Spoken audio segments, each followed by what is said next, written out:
magonjwa hayaishi, mabaya hayaishi. Sema amina. Wenzio wanakuja ibadani, wewe unaenda hospitalini. Sema amina. Bahati mbaya ukifika dirishani, daktari tu kumuona na bado hujatibiwa, 120,000. Daktari tu, yani daktari tu kumuona, bado hujatibiwa, hujafanya nini? Kumuona daktari amesha kupima pima pale na nini na nini, 120,000 imeshaondoka. Umemiliki hayo, pesa zikija zinapotea. Sema amina.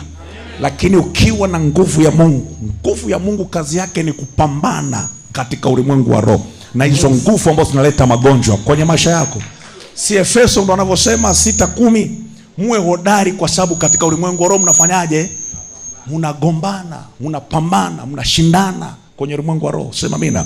Kwa shetani manake pia ana nguvu ya kuzuia wewe ushinde kufanikiwa, na ndio maana ukianzisha biashara hawezi kwenda, mambo yako yanaharibika. Sema amina. Ukianzisha kitu kidogo tu, unataka kuanzia kidogo tu, adui ameleta changamoto nyingi tu, changamoto kubwa mpaka zinaharibu uchumi wako, mambo yako hayaendi. Wangapi wananielewa hapa? Mume wako amejitahidi na mume wako na, yani wewe na mume wako umejitahidi, mmetafuta pesa, tafuta, mara mkajenga kanyumba tukanaanza kuonekana, mgogoro ndani ya ndoa. Shanga mgogoro hata ueleweki, mgogoro wa maana. Ndugu waje kusuluhisha mgogoro, kinachotamkika pale, bora tuachane. Alafu unajua jambo la kawaida tu, kumbe kuna nguvu imeingia katikati. Kuna watu naongea nao hawapo. Nasema kuna watu naongea nao hapa hawapo. Amen. Tupo. Haleluya. Amen. Kama upo nisikilize kwa makini. Si kila chochote kinachotokea kwako umeonewa, isipokuwa ni nguvu za giza zimeinuka ili ziharibu uchumi wako, ili ziharibu maendeleo yako. Shetani anajitahidi usiku na mchana ili wewe ushinde kumiliki. Yani kumiliki tu mke au kumiliki mume sio mchezo.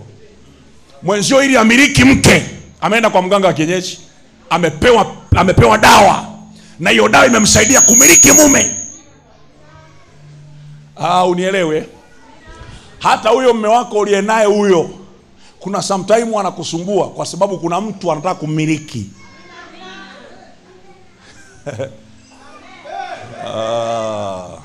Amemwendea kwa Karumanzila.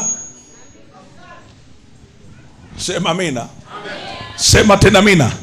Ameambiwa nenda kamtamkia maneno haya ili upate kumiliki. Unashangaa jamaa mara akili zake zimepinda hata hazieleweki. Wewe unajua jambo la kawaida.